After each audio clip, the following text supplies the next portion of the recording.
será que é possível se recuperar de um transtorno mental grave? Você vai ver que o conceito de recuperação nesses casos está muito mudado. E é esse outro olhar repleto de possibilidades que a gente vai trazer para o programa de hoje. Família, sociedade, tratamento. Qual o papel de cada um desses elementos no processo de recuperação? Vamos falar do novo lugar ocupado pelo paciente na relação com o médico e da necessidade de reconstruir a vida e a própria identidade. E ainda vamos mostrar a experiência de uma cidade no Rio Grande do Sul, onde a rede de atenção formada pelo SUS vem resgatando a cidadania de quem antes vivia isolado. É o que você confere a partir de agora.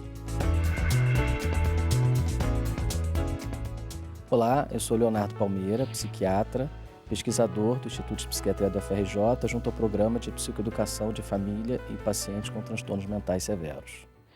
Tudo bem, doutor Leonardo? Obrigada pela sua presença aqui hoje. Obrigado você, Marcela, por mais essa oportunidade. Prazer. Pois é, mais uma visita aqui ao Ligado em Saúde, a gente recebe com imenso prazer, viu? Dessa vez para falar sobre esse novo conceito de recuperação.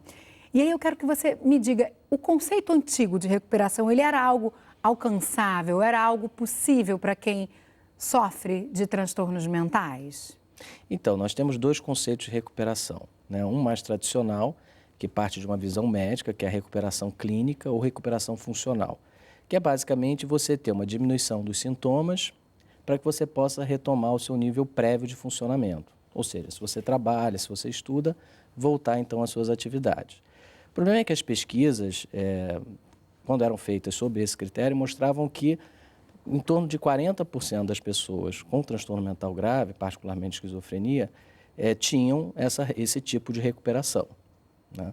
Então, esse conceito foi mudando, né? Principalmente a partir do movimento dos usuários, dos familiares, a partir da década de 80, em 1990, nos países anglo-saxões, e começou-se então a colocar a fala do indivíduo, né? Da pessoa que sofre, como uma pessoa expert no assunto, né? E aí começou a se ver que os pacientes eles queriam nada mais do que qualquer outra pessoa queria, que era ter uma vida prazerosa, uma vida significativa, enfim, voltar a amar, a ser amado, a respeitar, ser respeitado, né? E que isso era possível, né? Sim, apesar dos sintomas ou apesar da doença. Exatamente, que era possível.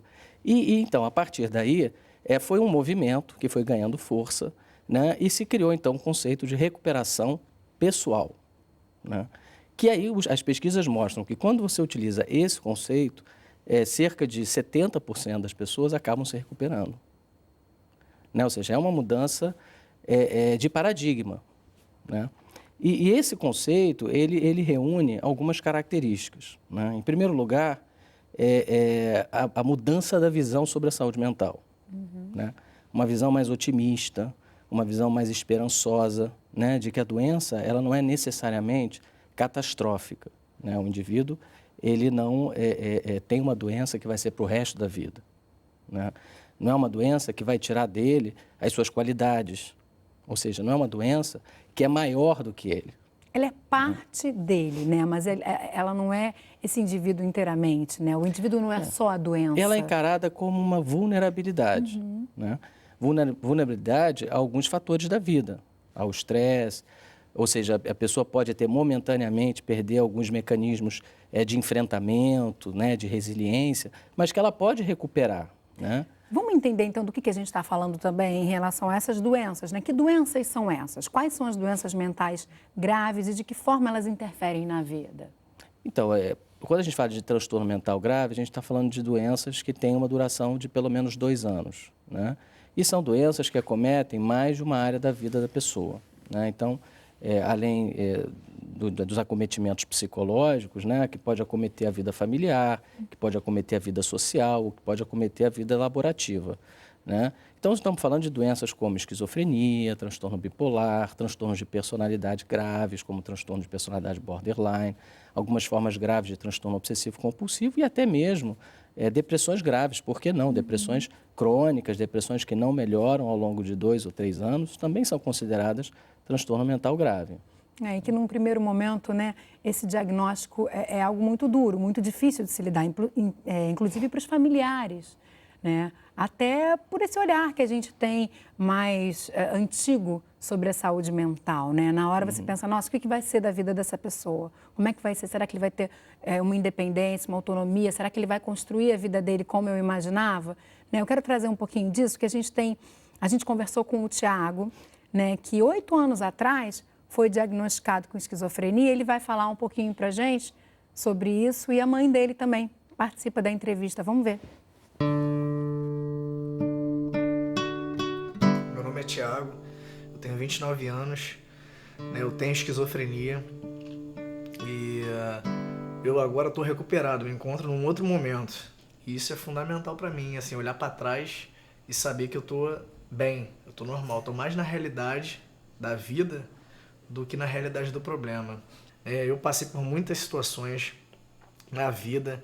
Eu estava trabalhando numa empresa que era quase uma multinacional, uma empresa de imigração, de consultoria de imigração. E o que aconteceu comigo? Eu tive uma crise lá dentro da empresa, né? Eu estava namorando uma menina também que eu era apaixonado por ela, ela por mim também, uma pessoa super boa. E eu estava fazendo faculdade. Então eu perdi primeiro a faculdade, em seguida eu saí do emprego, né? Me mandaram embora, que a empresa entendeu até certo ponto. Depois eu perdi a namorada, então assim, eu perdi tudo. Eu achava assim, com 22, 23, meu filho já está formado. E não, veio a doença e ela atropela tudo, tudo. E você não está preparada, né, para esse tipo de problema.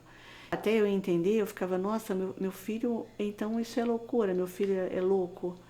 Né? Então eu chorava, o mundo acabou para mim, né? Eu não fiquei bem. Mas eu tive que me levantar porque ele dependia de mim, né, de levar informação. Como é que eu ia cuidar dele se eu não tinha informação?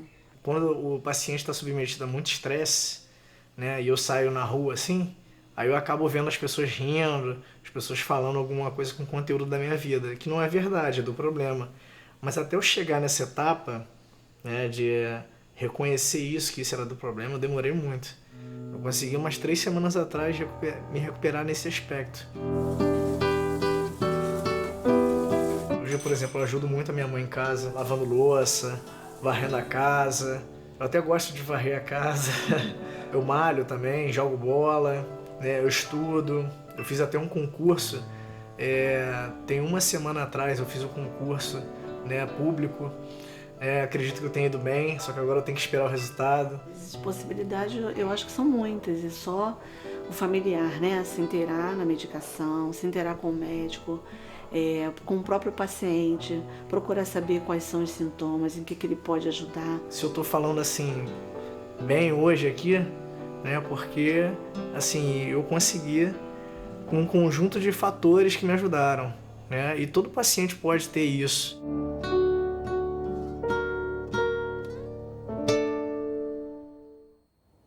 Eu gosto desse exemplo do Tiago, porque ele teve um momento muito difícil, né? Como ele diz, que ele perdeu tudo, né? Coisas valiosas para ele. E ele hoje se diz recuperado e traz esse novo conceito de recuperação, né? Ele até fala, não, há 2 semanas eu ainda tinha um pouco de dificuldades em relação a isso, ouvia as pessoas falando de mim, que é muito típico da esquizofrenia, né? Ouvia, achava que as pessoas estavam falando de mim e hoje eu já controlo isso um pouco melhor. E também não quer dizer que isso talvez não volte daqui a pouco, né? Mas ele está tocando a vida dele, né? Ele está conseguindo reorganizar a vida dele. E ele termina falando desses fatores que contribuíram. E agora eu quero ir passo a passo falando desses fatores. Então, a gente pode considerar que esse processo de recuperação pessoal tem 4 fases. Uma é aquela do otimismo e da esperança que eu citei há pouco, né? Ou seja, você se motivar acreditando que é possível, sim, vencer as dificuldades que o transtorno mental traz. E, segundo momento, essa visão te permite também uma postura diferente no sentido de você se capacitar, né, para enfrentar o problema. Então, nesse processo de capacitação e engajamento, o que você precisa é conhecer a doença, né, conhecer quais são as suas dificuldades, as suas vulnerabilidades, quais são os seus pontos fortes, de que maneira você pode superar esses obstáculos. Isso vai gerando uma maior capacidade de resiliência, né, que é fundamental em qualquer transtorno mental. Isso prepara para a terceira etapa, que seria do empoderamento e da autoria pessoal. O que é isso? Você se empoderar é você tomar de volta para si o controle sobre a sua vida, né? É você acreditar que você é capaz, sim, de vencer esses obstáculos e que, sobretudo, essa capacidade tem que partir de você. Ninguém pode se recuperar de um transtorno mental a não ser você mesmo, né? Eu acho que o transtorno mental, ele acaba trazendo também, apesar do sofrimento, uma janela de oportunidade para que a pessoa reveja crenças, atitudes, hábitos, né? Possa se determinar melhor perante a isso, né? E conseguir, então, passar por esse processo de transformação pessoal que é profundo, mas que pode ser duradouro e pode ser um divisor de águas para a qualidade de vida dessa pessoa. Verdade. E aí ela se prepara para a última etapa, que eu acho que é a mais importante, que é o momento em que a recuperação pessoal se consolida no campo da sociedade. Então, é o momento em que o indivíduo começa a entender que a partir desses hábitos saudáveis de vida, né, a partir dessas mudanças de atitudes, ele vai procurar relacionamentos mais significativos, mais verdadeiros, né, mais saudáveis. Ele vai procurar fazer atividades sociais que deem a ele um sentimento de pertencimento social. Então, ele vai estudar para um concurso público, por exemplo, como o Thiago, ou ele vai voltar a trabalhar, ou ele vai voltar a estudar, vai voltar a ser produtivo, ou vai, enfim, atuar na arte, na cultura, né, através da música, da pintura. Tem tantas oportunidades, mas essa escolha tem que partir do paciente, nesse processo gradativo em que ele passa por essas diferentes fases, desde o processo de aceitação e de perder um pouco aquele estigma da doença mental, vendo a coisa de uma forma mais positiva, até todo o desenrolar de mecanismos de aumento da sua resiliência para que ele possa, então, se empoderar e, por final, ter uma existência social digna e satisfatória para ele. Perfeito. E possível, né? É o que é possível ali. Talvez não seja aquele sonho da mãe, né, como ela trouxe, mas há outras possibilidades que são... Isso que você podem falou, ser alcançadas. Isso que você falou é fundamental, quer dizer, esse processo é um processo que não é linear, né? O processo de recuperação, você não sabe de antemão qual vai ser o destino desse paciente lá na frente, porque depende de inúmeras variáveis, né? A própria doença é uma variável, a adesão ao tratamento, enfim, tem várias coisas, a família, a gente pode abordar isso um pouco depois. Então, a gente nunca sabe qual vai ser o resultado final, Esse é um processo de construção, né? Uma construção de uma nova realidade, que não vai ser exatamente a realidade que se tinha antes. Por isso é que não dá para você projetar aquele sonho, aquela aspiração que a família tinha antes da doença para aquele paciente. Na verdade, ele vai ter que se reinventar a partir do adoecimento mental. Isso não necessariamente vai ser ruim ou pior. Isso não é necessariamente pior do que o que seria, né? É uma construção mesmo de uma nova realidade. Mas para isso o familiar também tem um papel importante, né, Leonardo? Fundamental, fundamental. Existem fatores que podem estimular esse processo de recuperação e fatores que podem inibir completamente esse processo de recuperação.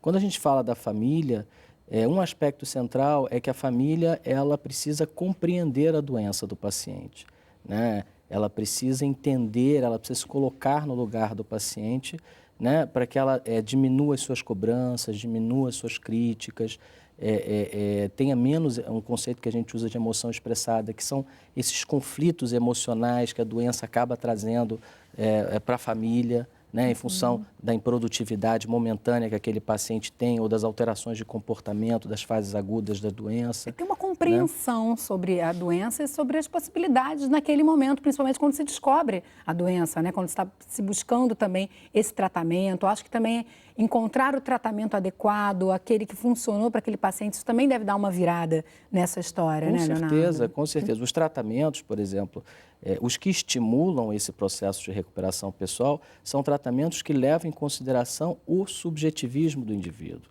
né?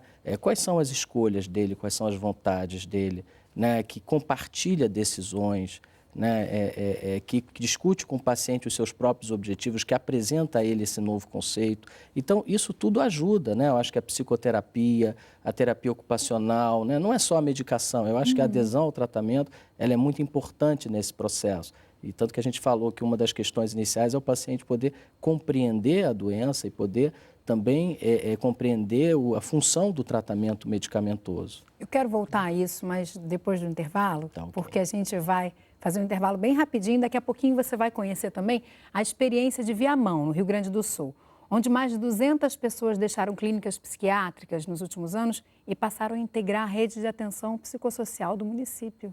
Continue ligado.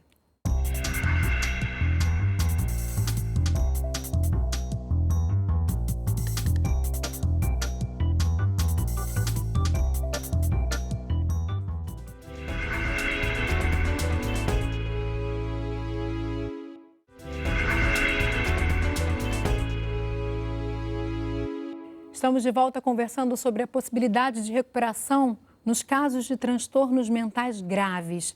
E para bater esse papo, convidamos o psiquiatra Leonardo Palmeira. Doutor Leonardo, a gente falou um pouco sobre esses transtornos, né? Quais são, sobre esse novo conceito de recuperação. E a gente falou desse paciente também aderindo a esse tratamento e isso contribuindo para a sua recuperação, né? Como sendo um dos elementos. Mas eu falei lá no início do programa também sobre um novo lugar ocupado por esse paciente, que leva ele para uma outra relação com o médico, quando a gente fala de objetivos a serem alcançados, né, de melhora. Queria que você trouxesse um pouco esse novo lugar ocupado por esse paciente, de que forma que isso contribui também para a recuperação. A relação médico-paciente tradicional é sempre meio paternalista, né? O médico é o detentor do saber, né? E o paciente ele está ali para obedecer às prescrições e tal. E dentro desse conceito mais amplo de recuperação pessoal, vem junto um conceito de decisão compartilhada, né? Em que essa relação médico-paciente ela está no mesmo nível e ela é bidirecional, né? Ou seja, o médico, claro, ele tem o saber da doença e do tratamento, e ele discute com o paciente quais são as alternativas. E o paciente, então, ele devolve a opinião dele, né, sobre que caminho ele quer seguir. Obviamente que a gente está falando de um momento em que esse paciente já tem algum nível, né, de conhecimento e já está traçando algum tipo de objetivo, de meta, de recuperação e está, portanto, implicado nesse tratamento. E é um momento muito enriquecedor para ambos, porque você sai daquele papel paternalista e passa a ser um papel de parceria, né? E aí você pode rever uma medicação, rever uma dosagem de acordo com a necessidade do paciente, para que ele possa se sentir melhor, ter menos efeito colateral. Isso fortalece essa autoestima dele também, né? Essa tomada de consciência sobre o próprio problema, né? Isso empodera o paciente, né? Quer dizer, na verdade, quando o paciente percebe que ele tem voz no seu próprio tratamento, ele se sente mais empoderado ainda para fazer as mudanças necessárias para a sua recuperação. É uma mudança que vem acontecendo lentamente, né? A gente ainda não pode dizer que isso seja uma realidade para todos que façam algum tipo de tratamento para o seu transtorno mental, mas... É verdade, eu acho que a gente caminha nesse sentido, na verdade, no mundo todo. Se a gente for olhar para os países desenvolvidos, isso também está bem no início, né? A gente até em 2009, quando lançamos a primeira edição, quando lançamos a segunda edição em 2013, nós incluímos um primeiro capítulo sobre recuperação, sobre o que a gente está discutindo, justamente para que o paciente pudesse ler. Então, você vê que isso é uma coisa que está mudando. E é claro que isso vai levar um tempo para chegar aos serviços, aos CAPs, mas eu acredito que já deva haver iniciativas aqui no Brasil agindo dessa maneira. Acho que a gente tem iniciativas bem interessantes, né? Ainda mais quando a gente fala de sistema público de saúde. Eu quero, inclusive, trazer uma matéria que a gente gravou. Foi um programa aqui também do Canal Saúde, chamado Canal Saúde na Estrada. O programa gravou essa matéria numa cidade do Rio Grande do Sul, em Viamão, e essa matéria foi ao ar até agora em abril. E lá, desde 2013, mais de 200 pessoas saíram de clínicas psiquiátricas e passaram a integrar a rede psicossocial desse município. Então, também é uma experiência bem interessante dentro dessa rede formada, né, pelo Sistema Público de Saúde, nessa rede de saúde mental. Existe uma experiência também muito bem sucedida, que são os serviços residenciais terapêuticos. Vamos conhecer? Vamos dar uma olhada. O Serviço Residencial Terapêutico de Viamão tem capacidade para acomodar até 10 usuários. O objetivo é acolher por um certo período pessoas que viviam em instituições psiquiátricas, enquanto elas são preparadas para voltar a viver de forma independente. A gente faz um trabalho de autonomia com eles, cidadania, através do direito de morar. Aqui no residencial nós trabalhamos com cuidadores, de técnicos de enfermagem. Trabalhamos muito com o cuidado, a reinserção deles junto à sociedade, a quebra dos preconceitos da população, né? Trabalhamos muito a vinculação familiar, porque muitos perderam os laços familiares, depois de 20, 30 anos institucionalizados. Já tem o formato de residência para que eles se sintam dentro de uma casa, não dentro de uma instituição. Para garantir o acolhimento desses usuários nas unidades básicas de saúde, foi feito um trabalho muito importante: o matriciamento, um suporte técnico oferecido às equipes da atenção primária. Essas unidades, essas equipes se sentiam, de certa forma, despreparadas, né, para dar conta da demanda de saúde mental, que é entendida também por elas como uma demanda bastante complexa. Com o matriciamento, as unidades básicas de saúde de Viamão passaram a oferecer um atendimento mais diversificado para os usuários com demandas de saúde mental, com grupos e oficinas terapêuticas. A dona Enilda e a Simone já convivem há um certo tempo. Se conhecem desde que viviam juntas em uma clínica psiquiátrica.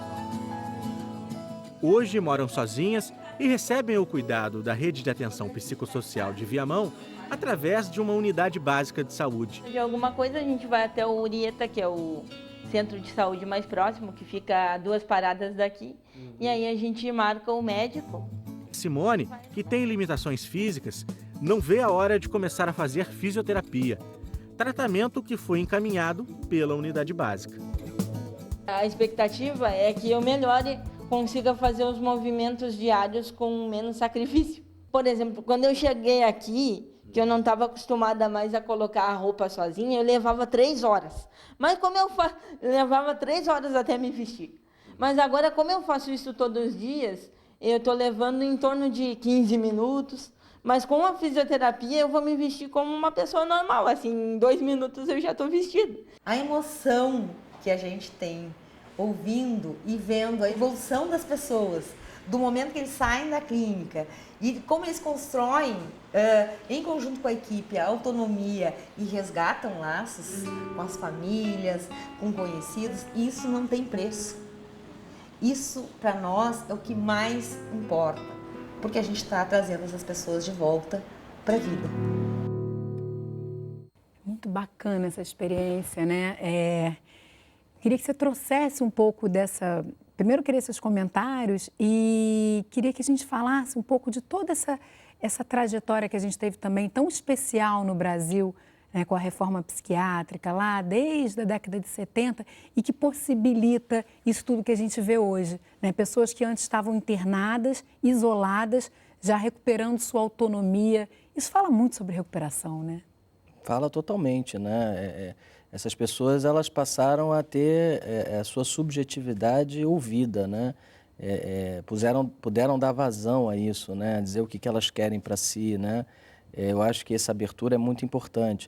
Uma iniciativa muito interessante que a gente vem fazendo aqui no Rio de Janeiro é a criação dos grupos de autoajuda, que a gente chama grupos de suporte par a par, que vem do inglês peer support, que são pessoas que estão num nível de recuperação um pouco mais avançado, né, e que passam a acolher pessoas que estão iniciando a sua jornada e servem um pouco de espelho, de referência, para que essas pessoas possam se motivar a seguir o mesmo caminho, né? E a gente já conseguiu criar 3 grupos, que são grupos comunitários, são gratuitos, são iniciativas, inclusive, dos próprios familiares e pacientes. Então, hoje tem um grupo no Catete, outro na Tijuca, outro no centro, que recebem pessoas espontaneamente. Isso é incrível. Inclusive, na rede pública também tem algumas iniciativas, né, de grupos de apoio, principalmente nos centros de atenção psicossocial, né, que são os CAPs. Isso também Sim, claro. possível. Na verdade, existem outros grupos de suporte nos CAPs, existem grupos em hospitais também, quer dizer, não é uma exclusividade, né? O que a gente gostaria realmente é de ampliar essa rede, porque um dos aspectos fundamentais num processo de recuperação pessoal é a rede de suporte social que a pessoa tem. Porque, assim, você se recuperar da doença mental não significa que necessariamente você vai conseguir uma inserção social. Então, a sociedade ela tem que caminhar paralelamente a isso, combatendo o estigma, né, oferecendo oportunidades igualitárias para essas pessoas de trabalho, de estudo, de atividades sociais, quer dizer, né, eu acho que a discriminação, o racismo, a pobreza, tudo vai contra esse processo de recuperação. Então, acho que a participação social é fundamental. E se você não tem uma abrangência social, né, através de dispositivos que possam representar essas pessoas na comunidade, você acaba não conseguindo fazer esse trabalho completamente. Isso aí, e essa sociedade aprendendo a conviver com essa diferença, né, com essas possibilidades novas, eu acho que ela ganha muito também, né, que é o que trazem os residenciais terapêuticos, essas outras experiências que rompem os muros e levam essas pessoas para o dia a dia, para ser sua vizinha ali naquela rua, para usar a mesma unidade básica de saúde que você, né, como a gente viu. Então, acho que isso tem tudo a ver com essa recuperação pessoal também, né, doutor Leonardo? Com certeza. A gente chegou ao final do programa. Quero agradecer muito a sua presença mais uma vez aqui no Ligado em Saúde. Eu que agradeço. Viu? Foi um prazer. Até a próxima. Obrigado, Marcela. Até a próxima. E o programa de hoje fica por aqui, mas se você tem alguma sugestão de tema, manda pra gente. Envia para o ligado@canalsaude.fiocruz.br. Você também pode ligar para o 0800 701 8122. E se quiser rever programas nossos antigos, acesse o nosso site ou então a página que a gente tem no Facebook. A gente se encontra no próximo Ligado em Saúde. Tchau, tchau.